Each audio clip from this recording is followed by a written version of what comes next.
Muri iyi minsi ingo nyinshi zirasenyuka bitewe no kutubahana hagati y'umugabo n'umugore. Nyamara hari icyo umwe aba agomba gukora kugira ngo ibintu bigende neza kurushaho. Muri iki gice cya mbere tugiye kurebera hamwe icyo umugabo agomba gukora kugira ngo yubake urugo rukomeye. Hanyuma ubutaha tuzarebera hamwe icyo umugore aba agomba gukora n'inshingano afite mu gufatanya n'umugabo we kubaka urugo.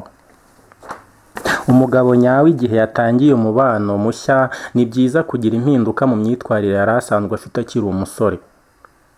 Akamenya kandi icyo ashaka agamije kandi agasobanukirwa neza icyo yakora kimufasha kubaka umubano afitanye n'umufasha we, bityo urugo rwanyu rugakomera. Umugabo ushaka kubaka urugo rwe rugakomera agomba kumenya kubaha umufasha we kandi akamufata neza, kutamubwira amagambo mabi, kutamutuka, kutamukubita kabone nubwo haba hari ikosa yakoze kuko bigaragara nko kutamuha agaciro, kandi mu by'ukuri umugabo yakagombye kubaha umugore we. Ushobora kugira umugore mukabana ariko umugabo nyawe wizera uwo bashakanye niwe ubasha kubaka urugo rugakomera. Umugabo nyawe amenya uburyo atwaramo umugore we kandi akamenya ko abagore badatekereza nk'abagabo. Menya uko ufata umugore wawe umutege amatwi wumva ibitekerezo atanga ku ngingo runaka. Ntugomba kumva ko ari wowe ufite ijambo gusa, ugomba kumutega amatwi mukungurana ibitekerezo. Ibyo ukora byose ntukwiye kwibagirwa ko ufite inshingano yo gutuma umugore wawe agaragaza akanyamuneza mu maso, kuko umugabo nyawe akura umunezero mu byo akorera umufasha we. Kumushimisha ni inshingano zawe, nta wundi wo kubimukorera uretse wowe mugabo we. Umugabo nyawe ashimira umufasha w'ikintu cyose kuko bimufasha kugirana umubano nawe uramye.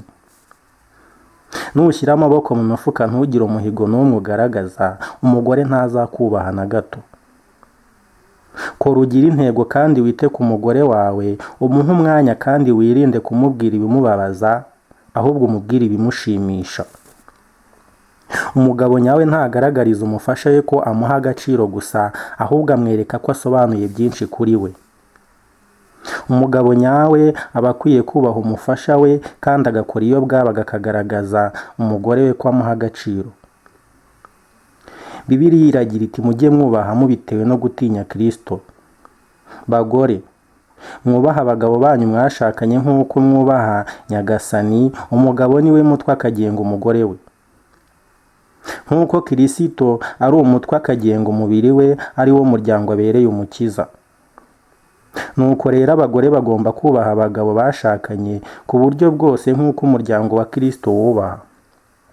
Murakoze cyane, mwari kumwe na Mugwaneza Yusufu. Ntiwibagirwe gukora subscribe kugira ngo ubutaha ujye ugezwaho n'ibi byegeranyo byiza kandi bishobora kugira icyo bihindura ku buzima bwawe. Murakoze cyane.